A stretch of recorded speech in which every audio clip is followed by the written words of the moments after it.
substance and behaviour in my case. I think it is for everybody when we start to look a little bit deeply into ourselves. My substance, alcohol, alcoholic, now in recovery, and my behaviour, similarly taken to addictive levels, I suspect. No, I don't suspect. I know. Workaholic, relationships, materialism, looking right, trying to feel right, never sure if I was. You name it, driven by 1,000 forms of fear, but one fear always. Probably fear of not being good enough. So, from a very early age, not sure about life, not sure about how to fit in, and not sure about my feelings. I didn't even know what fear was, except I had this gnawing doubt inside me that something wasn't quite right. And then I took a drink, or rather I was at a table and there was one there, and I drank it, and it was lovely. It was relaxing. I got a warm feeling, and sleepiness, and joyfulness, and happiness, and I thought, oh, that's all right. And I thought no more about it. I didn't actually obsess at that time, but it was a good feeling.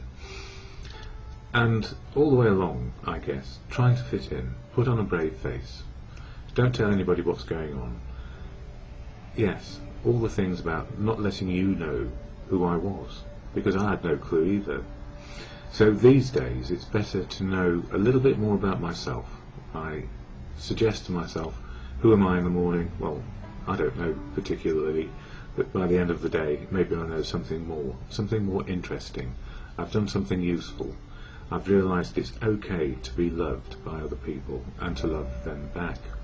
And that's either in fellowship, brotherhood, sisterhood, or whatever it is, as long as I know what I'm doing and what I can do and what I can't do on a daily basis. So recovery these days, being sober, makes my life possible. And before, in the final days where I was 24/7 drinking, I would wake up to feel, I just wish I hadn't woken up again. Why don't I just stay asleep forever? And it's a desperate place to be. And when we're in it, we don't actually see it. We just don't want it anymore. We don't want to continue this cycle of self-harm, because that's what it is. And it's misery. That's when we get over the denial bit, I guess, that life has gone to pot, or it's just gone down and down and down. So wherever we end up, normally, we have a rock bottom, and if we're lucky, we survive it. Many people don't, and some of my rock bottoms along the way have involved being in intensive care in hospital, not because I chose to be there, but because unfortunately at the time I was still alive. So that rock bottom with a moment of clarity was, I cannot do this on my own. I cannot get out of this, whatever it is I'm in. And I didn't even really call myself an alcoholic. I just knew that life was just awful and terrible, and I knew no way out. So these days, just very gradually, each day, I get a choice in life to know a little bit more about who I am, how to be useful, be loved back, and make some sense of being on the planet.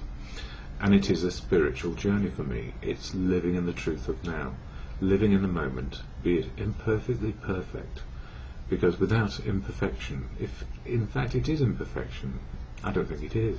It's perfectly as it's meant to be, or it can be right now. So whether it's nature and providence, or God, or a universal force that is going on, may the force be with us, and see how we go. So AA, the Fellowship of AA, Alcoholics Anonymous, helps me understand how to be sober one day at a time. And if I'm sober, then the rest of life can work. And that means being involved in family, community, society, being allowed and understanding it's okay to have my opinion, my beliefs and my faith, and that I need not tread on anybody else's, but I can have mine and how they work for me. So these days, what's my higher power in life? Well, the truth of now. Being able to absorb from people, places and things what's going on, and to take account of the world as it is, and not how I might think it ought or should to be. It should be. So these days it's about fitting in, being a part of, being included, rather than excluded, isolated and fearful. So what's important to me? understanding that sometimes a bit of fear, putting on a brave face, an ego will save me, but it's not a good place to live all the time. What's better for me is to have a bit of courage, faith and confidence to face what's in front of me, and the fellowship of AA helps me do that by understanding it's okay to be me. So what is AA? I share the AA preamble or statement of intent here, and then a reading, and it's all about step 2 this month, February, in the readings that I use from the Daily Reflections, an AA book, and that's all about being restored to sanity by a higher power. And for me, my higher power is, I call it God, but I also call it God is truth, or truth, the truth of now, universal truth, not the one that's a bit fictitious in my head, but I think it ought to be, and that God can work through people. That is, if I listen to others who've got some wisdom, I get a better opportunity and open up myself to the world. And God is love, which is loving others and being loved back as we can and they can, and it's understanding boundaries around that too. So in brotherhood, sisterhood, or if I were to have a partner, I hope she would love me as I love her. So that's it, and here comes the statement of intent, all about AA. Alcoholics Anonymous is a fellowship of men and women who share their experience, strength and hope with each other, that they may solve their common problem and help others to recover from alcoholism. The only requirement for membership is a desire to stop drinking. There are no dues or fees for AA membership. We are self-supporting through our own contributions. AA is not allied with any sect, denomination, politics, organisation or institution, does not wish to engage in any controversy, neither endorses nor opposes any causes. Our primary purpose is to stay sober and help other alcoholics to achieve sobriety. And it's as simple as that. Simple, but also for complicated people who can try and think their way out of anything and not realise that if we understood our feelings a little bit better, we'd make a lot more progress feeling things in the moment, so we understand what is going on inside us. And they say it's an inside job, recovery, because outside fixes don't work. So today's reading in the Daily Reflections, this book, 1 page a day, and it's for February 11th, so they get on the right page. It says here, the limits of self-reliance. We asked ourselves why we had them fears. Wasn't it because self-reliance failed us? And it goes on to say, all of my character defects separate me from God's will. Well, that's the truth of now for me. So my fear can keep the truth out.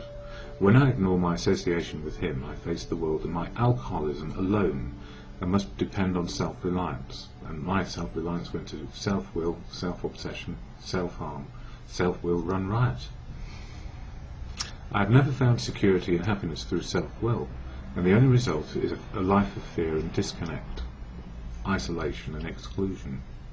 God provides the path back to Him and to His gift of serenity and comfort. First, however, I must be willing to acknowledge my fears and understand their source and power over me. I frequently ask God to help me understand how I separate myself from Him. And the simple answer for me, if I'm separating myself from the truth of now, separating myself from the wisdom that I can get from other people, and separating myself from the love that is surrounding me, as much as I can love others, and learn how to do these things, then I'm on my own. And all I know is that in fellowship I'm not on my own. I'm included, a part of, and allowed to understand what choices I can make on a daily basis. It's not about control particularly, it's about choices in the moment of now, based on best information coming in. And the serenity prayer to God or good conscience, or to your higher power, as you choose to understand, helps. It's a reflection in the moment when things are either going good or not good. And it's, God, grant me the serenity to accept the things I cannot change, courage to change the things I can, that's my choices, and the wisdom to know the difference, just for today. Addiction either to substance or behaviour. My primary addiction, substance, alcohol, my behaviour. Always trying to be perfect, never so. And learning how to live life as life is these days. So it's been a bit of a late start doing the video today, and simply I've been to an early meeting of AA, Alcoholics Anonymous, my fellowship. Well, it's not mine, it is the fellowship of Alcoholics Anonymous. I don't speak for it, but it has helped me learn to live life one day at a time and keep myself in the moment of now. And it's a gift, being able to go to a meeting early, share experience, strength and hope, and see how life can turn out today. And at meetings of AA, as I don't speak for it, I can share how it works, which is important to me, and maybe to people trying to understand how to get out of addiction.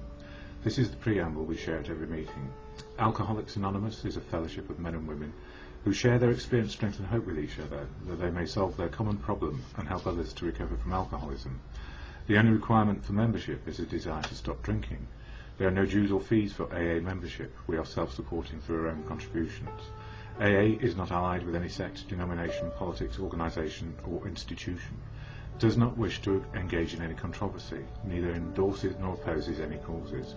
Our primary purpose is to stay sober and help other alcoholics to achieve sobriety. And it's good to get out to a meeting.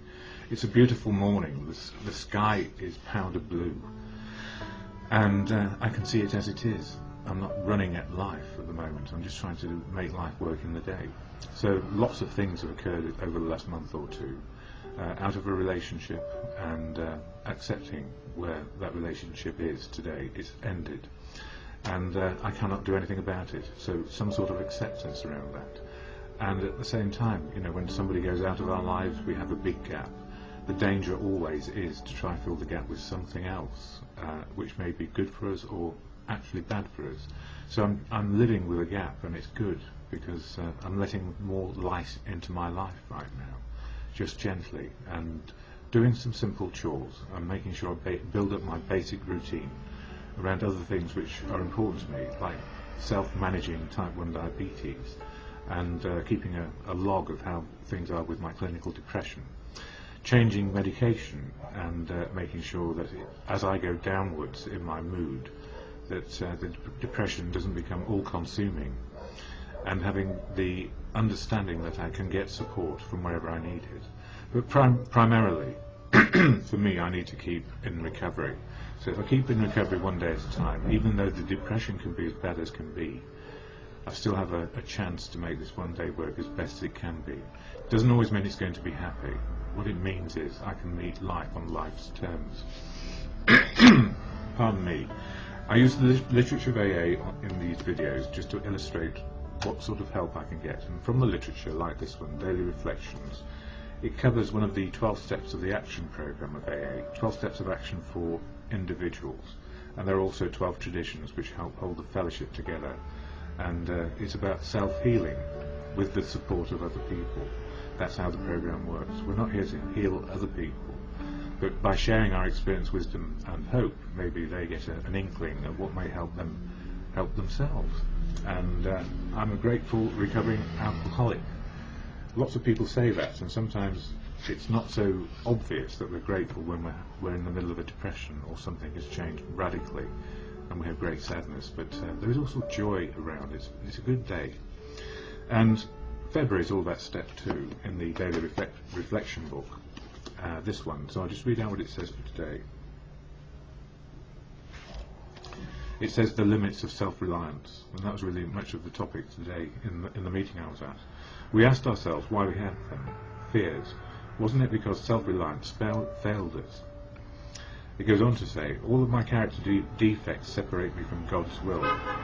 When I ignore my association with Him, I face the world and my alcoholism alone, and must depend on self-reliance. I have never found security and happiness through self-will, and the only result is a life of fear and discontent.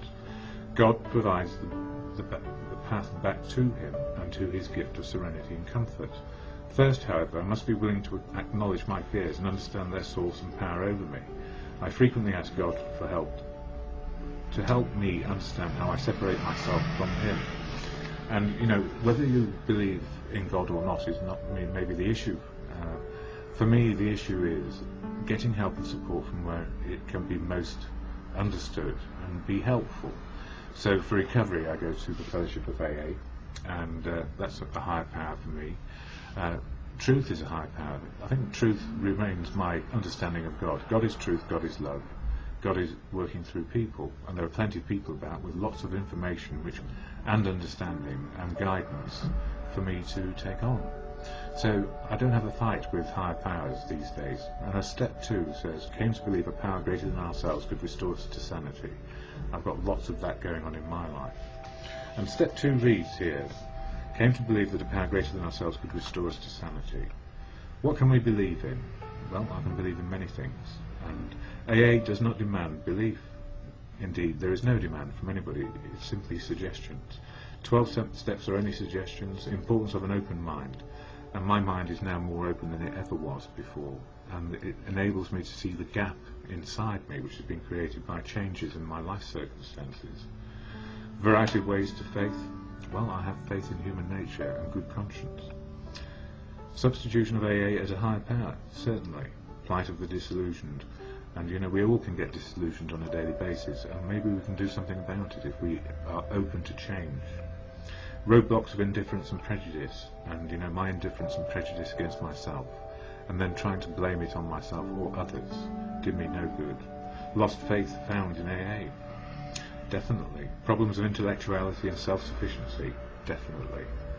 Defiance is an outstanding characteristic of alcoholics, because we know we ought to be able to do this, so therefore why can't we? And we go running on self-will, and self-will will fail, because it's willpower, willing ourselves, rather than just being open to life and what it has to offer, and being in good company. Step 2 is a rallying point to sanity, right relation to God, good conscience, or truth, or as you see, your higher power. And those are gifts, if you like. That came from the 12 by 12, that's just a short version in this. And as Bill sees it, this book for today, co-founder, we cannot stand still. In the first days of AA, I wasn't much bothered about the areas of life in which I was standing still. There were always the alibi. After all, I said to myself, I'm far too busy with much more important matters. That was my near-perfect prescription for comfort and complacency. And this is talking about not changing, actually, complacency, procrastination, all those things which can get in the way. How many of us would presume to declare, well, I'm sober and I'm happy. What more can I want? Or do? I'm fine the way I am. We know that the price of such self-satisfaction is an inevitable backslide, punctuated at some point by a very rude awakening. We have to grow or else deteriorate. For us, the status quo can only be for today, never for tomorrow. Change we must, we cannot stand still. And that is so true, because you know, if we stand still, we can fill the gap with nothing. If we are motivated and moving along, we find something which we can cherish and be a part of and make use of, and that's often knowledge and love and understanding from other people. So it all fits in with my understanding of cherishing others. And there is a paragraph in this 12 by 12 which I wondered if I might have time to share. Here it goes. Then I woke up. I had to admit that AA showed results, prodigious results. I saw that my attitude regarding these had been anything but scientific. It wasn't AA that had closed my mind, it was me. The minute I stopped arguing, I could begin to see and feel. Right there, step 2 gently and very gradually began to infiltrate my life. I cannot say upon what occasion or upon what day I came to believe in a power greater than myself, but I certainly have that belief now. To acquire it, I only had to stop fighting and practice the rest of the AA program as enthusiastically as I could. And I guess, you know, as I say at the end of meetings, is the serenity prayer, which is God, good conscience, or in truth, grant me the serenity to accept the things I cannot change, courage to change the things I can, and the wisdom to know the difference. And if I'm lucky on a daily basis, I just work with that. And if I work at it, it is really worthwhile. More later.